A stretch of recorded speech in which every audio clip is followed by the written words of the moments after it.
Today we're going to look at trading in subtraction, and in trading and subtraction we're actually going in the opposite direction to addition, because in addition what would happen is you would add two numbers together in one column and your answer would be larger than 10, and you know you can't write a number larger than 10 in the column, so you would need to trade, and you might have traded 10 ones for 1 10, you might have traded 10 tens for 100, or you might have traded 10 hundreds for 1,000.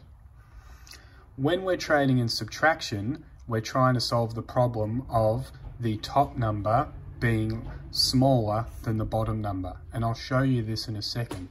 But to get past that, we'll need to trade with the column to the left, and what you'll need to do is you might need to trade 1,000 for 10 hundreds, because one of these is worth 10 of these.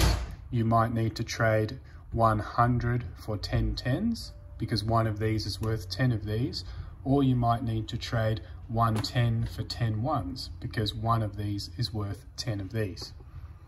We're going to solve a simple example with the use of MAB so you can visualize this process. So the first step is we've got 6 take 4. So the top number is larger than the bottom number. We are able to take 4 away from 6. You can see here that there's 4 available for me to take. And when I take those away, I'm left with 2. So I can write that as my answer.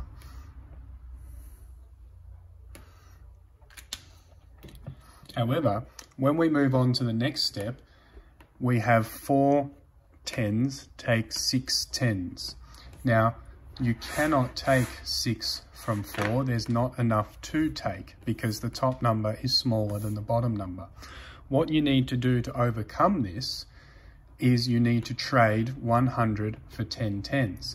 And you can still perform the subtraction in total because the top number in general, 246, is larger than 164. So it's just solving this smaller step through trading. So what you need to do is you need to trade this 100 for 10 tens. And now we're going to have 14 tens in that column. It's still the same value though, because 10 tens is the same as 100. So 100 and 140 is 240. And then my 6 that I had before was still 246. I haven't changed my value. So to mark this in my working out, I'm going to cross out my 2 here. I'm going to write 1 here. So I now have 100 there. I'm going to cross out my 4 here, and I'm going to write 14 here because I now have 14 tens. So I now have 100 here and 14 tens here. 14 takes 6 I can do. You can see here I'm going to take 6 tens away, so I'm matching those up. I'm going to take 6 tens away and I'm left with 8 tens. So I'm going to write that in my answers. And then in the last column I've got 100 and I'm going to take 100 away, which I can do. It will leave nothing, but I can take 100 from 100. So I don't need to put a 0 here. My answer is 82. Okay, now we're going to solve a subtraction problem without the use of the MAB. We're only going to use the written method of subtraction. And remember my keys to success to begin with. We've got each column labeled, hundreds, tens, and ones. We've got the arrow here to show that it is the top number take the bottom number.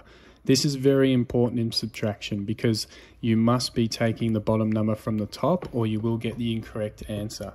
So make sure of that. And then we've also got our room up here for our trading, which is also important because you need to be able to understand the steps that you're making. So we're going to generate a random question using cards, and you can use dice as well, but there's an extra step with subtraction. You need to make sure that the top number is the larger number or you won't be able to perform the sum. So we're going to practice. We're going to generate 2 3-digit numbers and then we'll have to see which one is the larger one, and we're going to put that on top.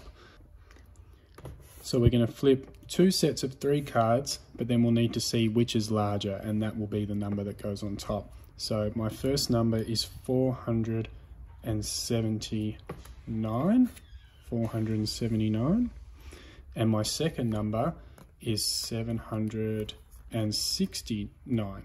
So the larger number out of these two is 769. So we're going to write that in the top, 769, and then my smaller number is 479. So we're going to write 479 here.